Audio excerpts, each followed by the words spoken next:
The percentile formula is used to find the percentile rank of a data point in a group of data. In this example, we have the lengths in centimeters of 12 puppies. And the first question asks, what is the percentile rank of a puppy that is 25 centimeters long?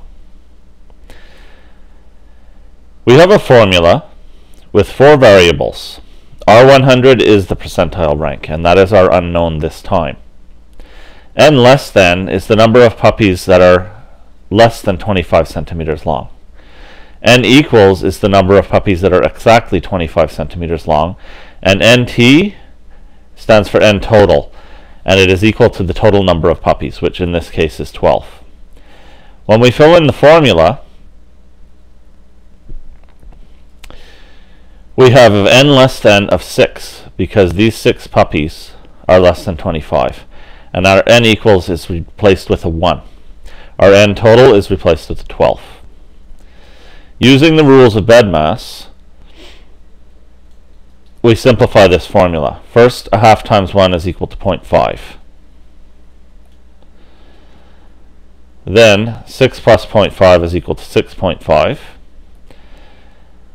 Then 6.5 divided by 12 rounds to 0.542. And then when we multiply by 100, we get 54.2. But percentile has to be values between 0 and 100. You cannot have a decimal value, so you round. With percentile, we will always round a percentile rank up. So 54.2 rounds all the way up to the 55th percentile. The puppy that is 25 centimeters long has a percentile rank of 55.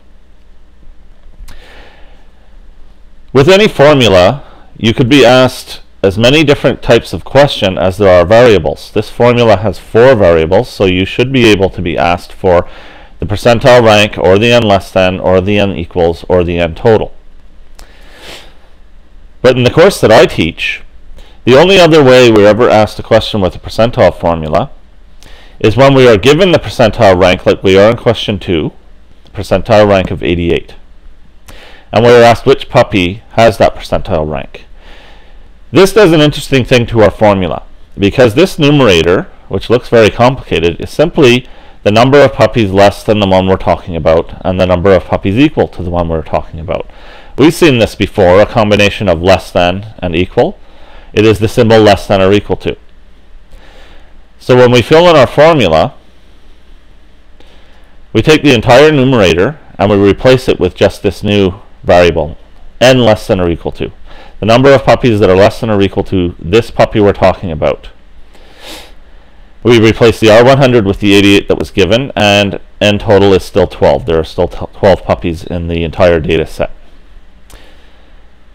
This allows us to isolate our N less than or equal to, and we end up with 88 times 12 over 100 on the other side of the equal sign.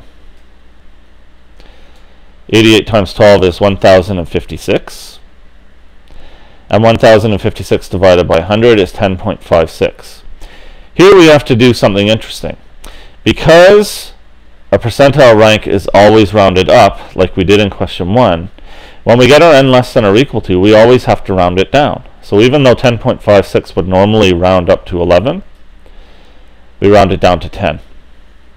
This isn't telling us the answer. This is telling us that there are 10 puppies that are less than or equal to the length of the one whose percentile rank is 88.